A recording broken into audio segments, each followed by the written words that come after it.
Hey guys, good morning. It's Tony. Like always, please remember to subscribe, like, and comment. And a big shout out, as always, to myself for being my own sponsor.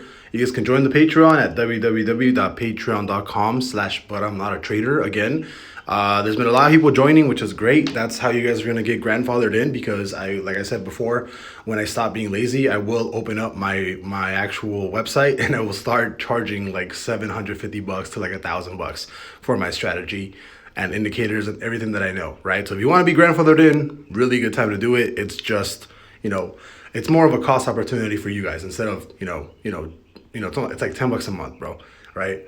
As opposed to charging like $750 to like $1,000 for everything, which I will, and I promise you guys that I will. I will absolutely remove everything from the Patreon, and I will not give it out unless it's being grabbed from like my website or I put on Amazon or I don't know, dude. But it's going to happen. It's just I'm lazy, right? But it is going to happen. I guarantee you guys. So it is good that you guys get grandfathered in, right?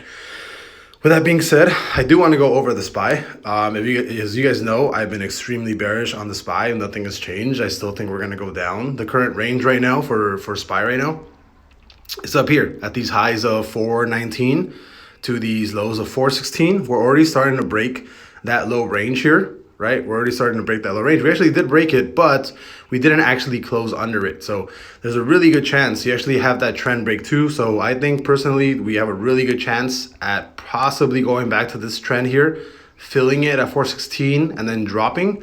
But we already closed that 8-hour trigger, right? You already closed that 8-hour trigger. This is basically confirmation on myself that we are going to keep dropping. And the 16-hour, right, which is more than likely going to close sometime in the next maybe in the next 8 hours or so, possibly a 6, 7, maybe in the next, what are we in, Tuesday, maybe Thursday, I don't know. But when this actually closes, that's kind of more of a confirmation that we're going to be dropping another full 10 points. So as of right now, I am eyeing a 406, so roughly back to this area. I am looking for us to drop back under roughly, like I said, to 406, 405, sometime this week, sometime next week. But I am starting to eye that low end right there, right? On this 4-hour, you actually already broke trend on the 4-hour. Put this a little bit higher. There we go. So you already broke trend on the 4-hour.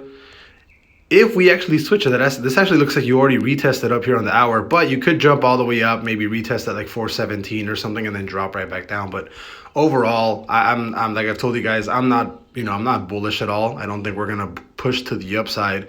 The weekly is already getting super weak as well. The weekly is an extremely strong indicator of us dropping a significant amount, right? So from 414 down to 376, so that's like a full $30 drop, right? And again, from the highs of 419, 420, all the way down to 380, so $40 drop.